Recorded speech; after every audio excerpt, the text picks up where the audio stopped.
मी स्वतः पाहिलं ह्यावेळेस, म्हणजे 3-4 लोकांचा परफॉर्मन्स मी स्वतः पाहिला. जयंत पाटलांचा आउटस्टँडिंग नेहमीप्रमाणे परफॉर्मन्स होता. म्हणजे काल मला वाटतं माननीय मुख्यमंत्र्यांनींचा 19 वेळा त्यांचं नाव घेतलं. ते जयंतरावांशीच बोलत होते मला वाटतं. कारण का त्यांनाही वाटत असेल की हा एक विरोधी पक्षातला नेता आहे जो गांभीर्याने विषय घेतोय.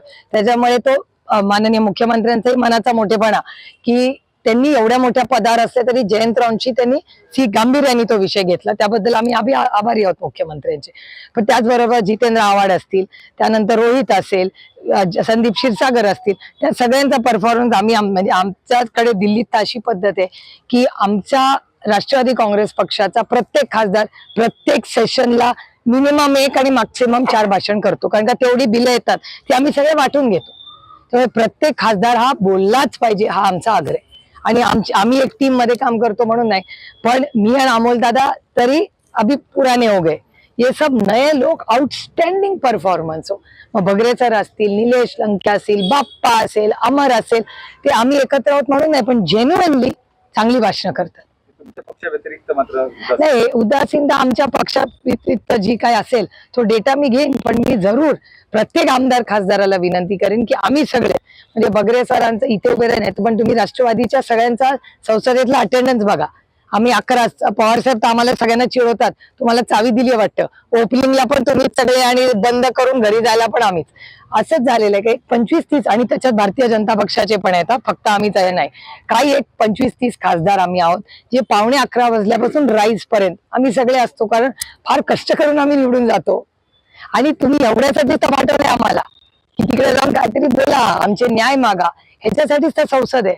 तर जर हा परफॉर्मन्स कमी होत असेल तर मला असं वाटतं, मी महाराष्ट्राच्या, आज आपल्याकडे विरोधी पक्ष नाही, पण विरोधी पक्ष आणि सगळ्या म्हणजे पार्लमेंटरी अफेअर्स मंत्री जे आहेत महाराष्ट्राचे, त्यांना मी विनंती करीन की तुम्ही एक आउटरीच प्रोग्राम करा.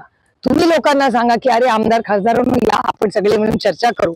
आणि हे जर असं तुम्ही म्हणत असाल तो डेटा असेल तर तो अतिशय का सशक्त लोकशाहीसाठी चिंताजनक आहे. पुढे जे चालला आहात, आता भाषण केलं त्यामध्ये एक महत्त्वाचा मुद्दा आपण मांडला की महाराष्ट्रात हे जे अंधश्रद्धेकडे चाललेलं आहे, अनेक गंभीर बाब आपण या 19 आपल्या भाषणात मांडलेलं आहे. नेमकं काय म्हणायचं आपल्याला? मला एवढंच म्हणायचं आहे की कैलासवासी यशवंतराव चव्हाणांचा हा महाराष्ट्र आहे, छत्रपतींचा महाराष्ट्र आहे, शाहू फुले आंबेडकरांचा महाराष्ट्र आहे आणि दाभोळकरांचा महाराष्ट्र आहे. आणि सातत्याने यशवंतराव चव्हाण सेंटर आणि अंधश्रद्धा निर्मूलनाचा जो दाभोळकर साहेबांच्या नेतृत्वाखाली स्थापन झालेली संस्था, हे आम्ही गेले अनेक वर्ष अंधश्रद्धेच्या विरोधात काम करतोय. महाराष्ट्राने अंधश्रद्धाच्या विरोधात कायदाही केला, पण त्याची अंमलबजावणी सगळीकडे होताना दिसत नाही. आणि ह्याच्यात सगळ्यात जास्त भरडल्या जातात महिला. आणि त्याच्यामुळे प्रचंड 21व्या शतकात जेव्हा तंत्रज्ञानाने, म्हणजे सगळीच तंत्रज्ञान, आता तुम्ही उदाहरण बघा, इथून आता तुमचा कॅमेरावरनं चॅनलवर लाईव्ह माझं भाषण दिसत असेल, तर एवढं सायन्स आणि तंत्रज्ञान पुढे गेलंय. आणि ह्या देशाची पहिले प्रधानमंत्री नेहरूजींनी नेहमीच सांगितलं की ज्या देशाला सायंटिफिक टेम्पर असेल तोच देश प्रगती करू शकतो. त्यामुळे या 21व्या शतकामध्ये हे दुर्दैव आहे की महाराष्ट्रामध्ये अनेक महिला या बुवाबाजीमध्ये भरडल्या गेल्या.